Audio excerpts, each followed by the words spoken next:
شارك خلاص كانوا في سود وين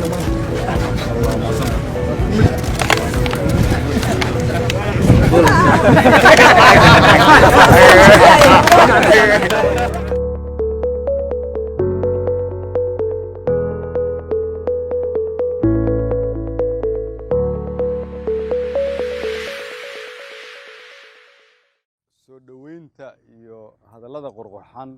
iyo dhiirigelinta waa idinkaga mahad celinayaa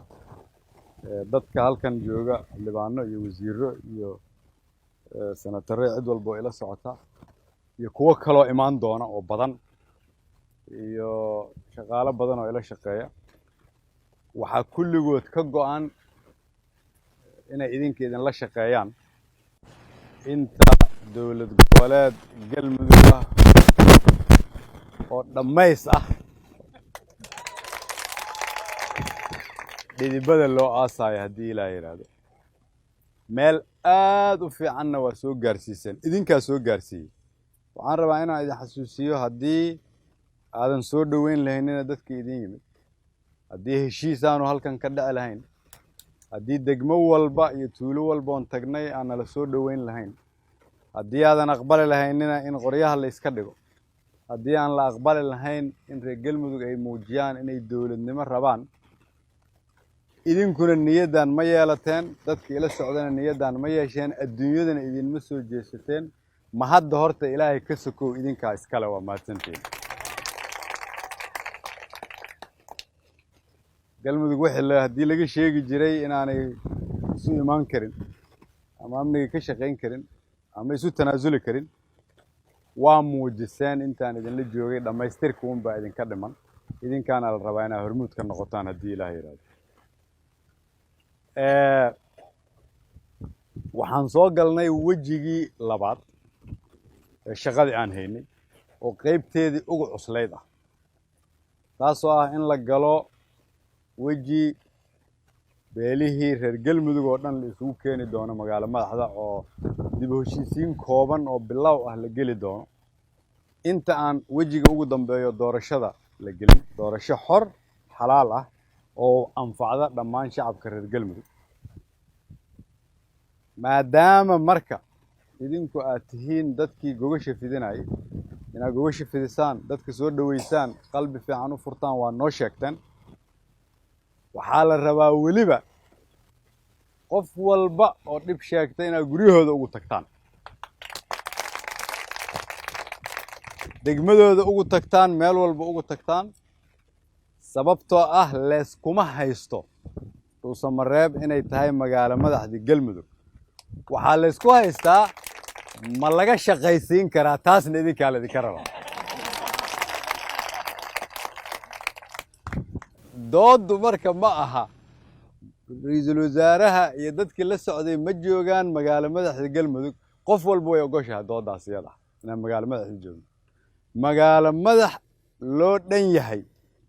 qof walba u furan qof walba uu dareemayo inuu qaybtiisa ku leeyahay la wada leeyahay lagu shaqayn karo laga shaqaysiin karo doodda dadku ay qabeen waa taas inteeda badan way soo afjarmaysaa inta dhimanna waxay ku afjarmaysaa hadalladeen afkiina ka maqlaaya haddii laga dhabeeyo haddii ilaaha yidhaahdo galmudug dhammaystiran oo isku toosan oo horumarsan waa soomaaliya oo horumartay waana aaminsanahay inaad xaq u lahaadaan in la idinla shaqeeyo mid waa marka arrinka dib u heshiisiinta iyo arrinka doorashada oo la rabo inaad idinku gacan ka geysatiin dadka isu soo dhoweysiin wax ogolaatiin cid walba wax u ogolaatiin midda kale oo la muhiima oo aan rabno inaan ku dhinac wadno laydinka raba caawinaadeeda inaad bixisaanna waxaa waaye in galmudug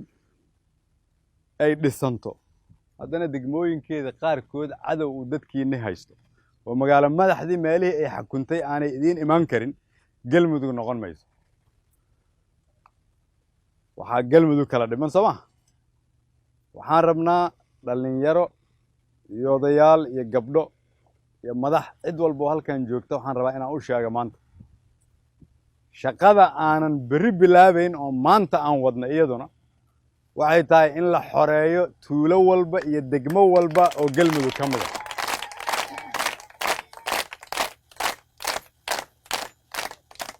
meelihii aan tagnay oo dhan waxaa laga soo diiwaan geliyay ciidamo meelo kalena waa laga sii diiwaan gelin doonaa halkaana la isugu keeni doonaa meeshii ahaan jirtay sharafta ciidamada qalabka sida 21aad ay ku taalay ayaa la isugu keeni doonaa markii la isugu keeno oo halkan la isugu ururiyo oo lagu tababaro waxay qaban doonaan shaqo qaran oo ah meeshaan inay magaalo madax noqoto degmooyinka iyo tuulooyinka idin hoos yimaadana in la xoreeyo si ay magaalo madaxdoodii iyaguna u yimaadaan ugu munaafacadsadaan oo aan jeedka loo gelin idinka marka waxaa laydinka rabaa ama ahaada madax ama odayaal ama dhalinyaro ama saxaafad ama gabdho waxaa laydinka rabaa inaa ogaatiin ma aha waxaa laydinka rabaa inaad dad soo dhawaysiin inaad gobol fidisiin keliya waxaa laydinka rabaa inaa ogaatiin dad Soomaaliyeed oo walaalihiina rajadoodii inay ku xiran tahay idinku sidaa u dhaqantaan dad Soomaaliyeed oo walaalihiina mustaqbalkoodu inuu ku xiran yahay idinku sidaa wax u ogolaatiin idinku sidaa isugu tanaasushiin sharafti iyo karaamadii galmudug waxay ku xiran tahay in qof walba oo dhibaato haysato oo maanta aaminsan joogitaanka anigaan idinla joogo iyaga mustaqbalkooda inuu wax ka tarayo haddii aan rajadaas ka baabi'ino waa rajo annaga aan ku ciyaarna hadafkeennu marka waa inuu ahaado magaalo madaxdii galmudug oo noqoto magaalo madax Soomaaliya oo dhan laga yaqaano maamul galmudug oo noqdo maamul madaysan oo dhammaan reer galmudug isu keena shacabka reer galmudug meel walbay joogaan oo laga xoreeyo cadowga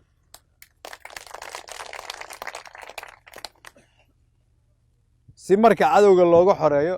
reer galmudug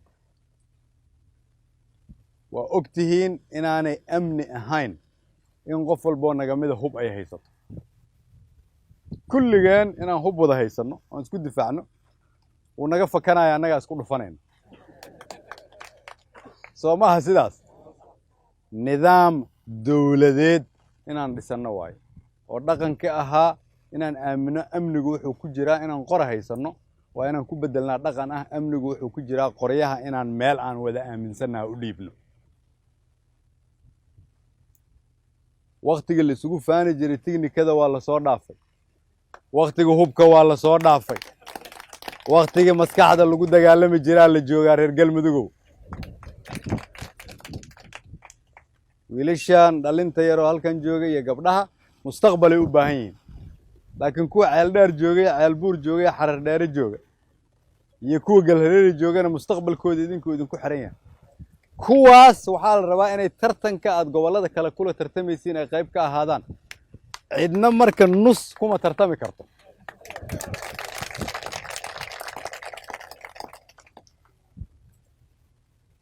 shaqo badan idin taal marka gaar ahaan caasimadda magaalada Dhuusamareeb dadkiina jooga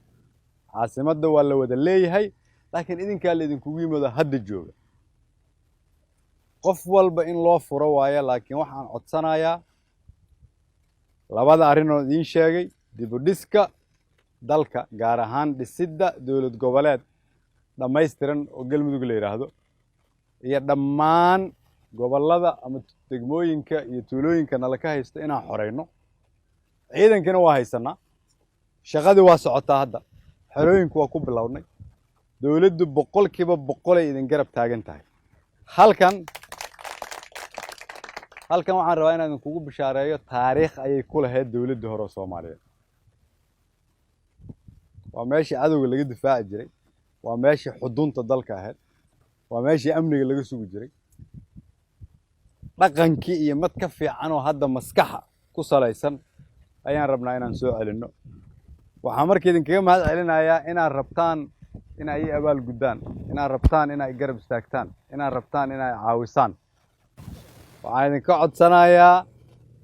galmudug inaan dhisno cadowgana ka xoreyno waa maatantiin markaan arka wajiyadiina oo aan dhageysto hadalkiina fikirkiinana aan qiimeeyo walwalka aan Soomaaliya u qabana wuu iga yaraadaa rajada aan galmudug ka qabana way kordhaysaa sababtoo wiilashii gabdhaha meeshan ka hadlay iyo fikirkooda iyo hadafkooda waxaan runtii aaminsanahay Soomaaliya rajo weyn inay leedahay marka horta aniga lafteyda iyo halkan dhiirigelin ii ahayd casuumadda waa ku mahadsantihiin xafladii xalay aad abaabusheen oo qof walba oo daawaday uu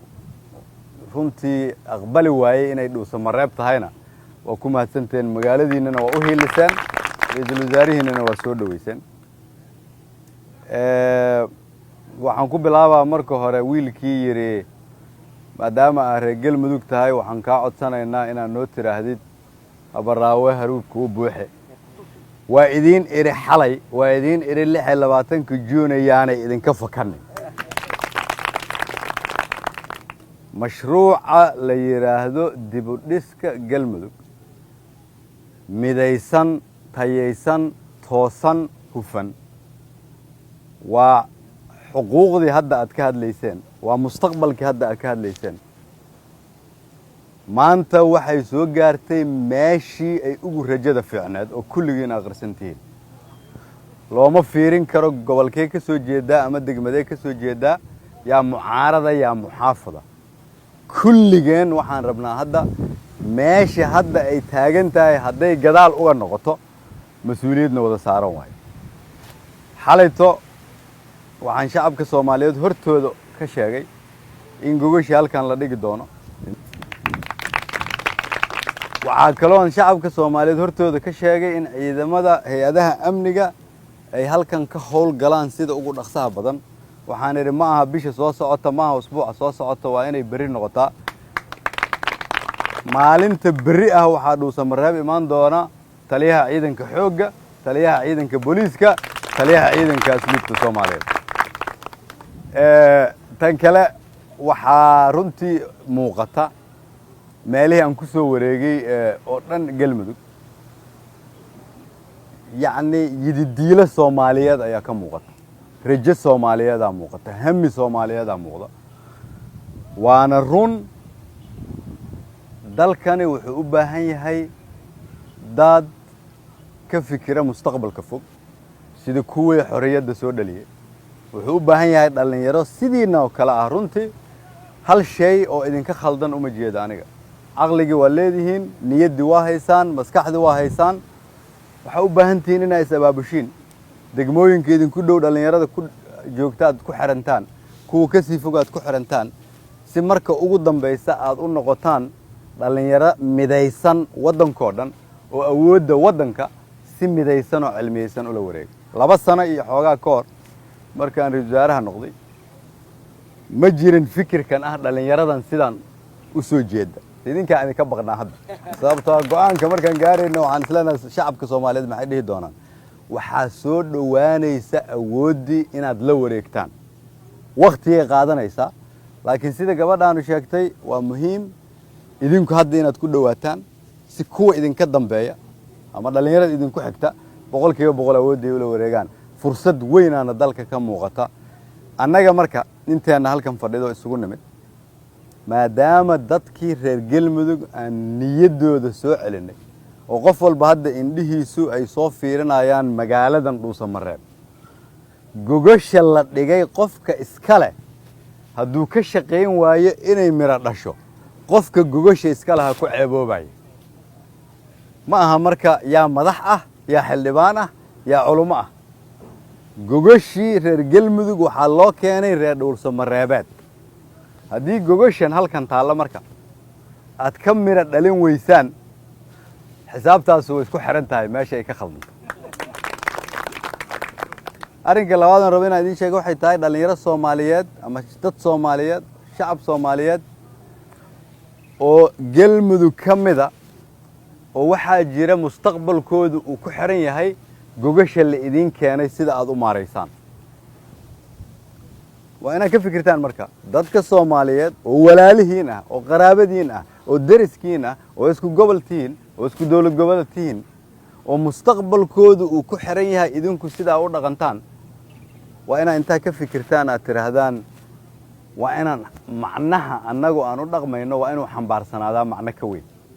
قوان كان قارنو حسامين يا ويل أما قبر صوماليات أو ميل أن ماشي أنا هندقن وحان جعلان لها مركا إذن كان دلن يروا أهدلك إذن كان مقالة يقبل قوة إذن كان أقونت أوله لقبل الله ببري مركا يتلياشا إذا مضي مادان iyo markaan isugu keenay adduunyada iyo dadka ka kala socda gobolada galmudug oo dhan idinka rabaa in indhihiinu ay soo jeedaan oo mashruucan aad ka mari dhalisaan intaas ka sokow waxyaabaha aad sheegteen oo dhan waa dhab waddankeenu wuxuu ka soo kabsanayaa ku dhawaad 30 sano oo dhibaatooyin badan la soo maray laakiin hadda meel fiican aan joognaa sidaad idinkuba sheegteen oo dhaqaalaheena dib habeen lagu sameeyay oo kor u kacayo oo musuqmaasuqu uu yaraanayo oo bangiyada la dhisaayo hay'adaha adduunka dhaqaalaha ay nagu soo xirmayaan oo aan qarka aan u saaranahay in ka yar 6 bilood in deynta qaybteeda ugu horeysana la ka cafiyo macnaheedu ay tahay in billions of dollars ay dalkan imaan doonaan khilaaf waa inaan dhinac iska dhignaa marka dan gaar ah waa inaan dhinac iska dhignaa dhaqankii hore oo ahaa in dalka la xumeeyo oo qofku wadankiisu ceebka ka sheego in qabyaalad lagu shaqeeyo in dan gaar ah laga shaqeeyo waa in la bedelaa dhaqan kale lagu bedelaa oo ah waa in aan ka shaqeynaa dawladnimo adeeg siisa ummadda Soomaaliyeed واسكول العقل أنا بحسه واسبتال العقل أنا بحسه وعافيمات سيسا ودتكو يشقك هيلي كران وبنجية دتك العقل ما هين كرت الله هلا نظام دولدات أو شقين عيا إن لا تسويه أو قفك الصوماليات وجيب كيسة كدرامه وأمن كيسة كدرامه ومستقبل كو كدرامه وحان أساس لوجا شقين كرا إن لا هلا دلنا يرى إدين كو كلا ودولد قربوا النقط خلط ككيل على لسه لا حساب تنتظر haddii marka dhaqaalahana dibaabeyn lagu sameeyo amniga iyo ciidankana dib loo habeeyo adeegyana la bixiyo markii dhaqaaluhu ay soo bataanba waxa imaanaya fikirka ah maxaa haray waa in la helaa siyaasad loo dhan yahay oo shaqeynaysa dastuur aan wada fahamsanahay doorashooyin mustaqbalka idinku codka ah bixisaan awood qaybsi aan shaki dadka kala gelin laakiin isku soo dhaweysan madaxnimo la doortay oo aan ahayn waa inaan ahaanaa qabiil hebel ama qabiil hebel laakiin qofka Soomaaliyeed oo qarankiisu u adeegayo meesha hadda aan joogno waa bilow aas-aasa laakiin falaartu ay dhinaca saxda u socoto meeshaas marka inteena hadda joogtana waa inaan ku far adeegnaa intiina dhalinyarada oo mustaqbalka la wareegi lahaydna waa inaan ku far adeegtaan oo hore u sii wadnaa qof walbo Soomaaliyeed oo daneynaya inuu kursi qabsadana mustaqbalka xataa hadduu hadda mucaarad yahay waa inuu ka fikiraa meesha aad bari imaanaysid inay ku wanaagsan tahay way fiican tahay in la wada shaqeeyo marka waa muhiim midnimo iyo wanaagan idin rajeynaa reer galmudug waan idinku soo noqon doonaa insha Allah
caawa marka waxaan warbixin kala qaadanay ra'iisul wasaaraha mudane xasan cali khayre iyo sheekh shaakir oo ah gudoomiyaha xukuumadda galmudug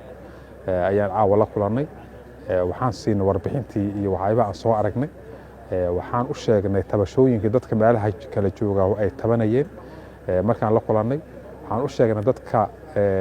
reer galmudug meel kastay joogaanba inay noo caddeeyeen inay diyaar u yihiin inay ka soo qayb galaan shirka ka dhici doona dhuusamareeb tabashooyinka ugu muhiimsan ay qabeen inay ahayd arrimaha amniga inay hubiyaan inay meesha ay tahay meel aamin oo la isugu imaan karo ayay noo sheegeen waxay noo garantiireeyeen muxuu ahaa labaduba waxay noo garantiireeyeen sheekh shaakir iyo prime ministerku waxay noo garantiireeyeen amniga magaaladan inuu noqo amni la isku halay karo noqonayo saas ay noo sheegeen waxa kale oo noo sheegay sheekh shaakir in magaalada dadka jooga ay abaabuleen oo dadku ay guryahay degi lahaayeen iyo si loo soo dhaweey lahaa iyo taabasho weyn ee magaalada ka socoto oo dadku ma taqaana marxabaysiinteedu ay diyaar yihiin saas ayuu noo sheegay annagana waxaan ku boorinay in ugu hambalyeynay hawsha meesha ay soo gaarsiiyeen ayaguna aad iyo aad ugu farxeen shaqada soo qaban